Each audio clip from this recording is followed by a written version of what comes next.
मित्रांनो, तुम्ही एखाद्या कामासाठी किती वेळ वाट बघू शकता? 5 मिनिटं, 1 तास? पण विज्ञानाच्या एका थेंबासाठी शास्त्रज्ञ गेल्या 99 वर्षांपासून वाट पाहत आहेत. विश्वास बसत नाहीये? मग हे ऐका. 1927 मध्ये क्वीन्सलँड विद्यापीठात थॉमस पार्नेल यांनी हा प्रयोग सुरू केला. त्यांनी पीच नावाचा एक पदार्थ एका नळीत भरला.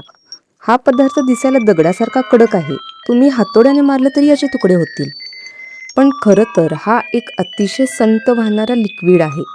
या पदार्थाचा फक्त एक थेंब खाली पडायला तब्बल 10 वर्षांचा काळ लागतो. हा जगातील सर्वात लांब काळ चालणारा प्रयोग आहे. आजवर 99 वर्षात फक्त 9 थेंब पडले आहेत.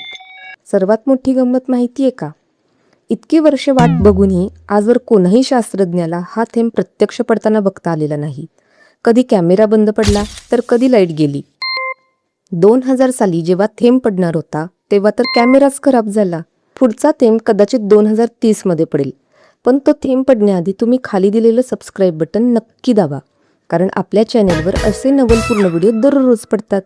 काय मग, ऐकावं ते नवलच ना?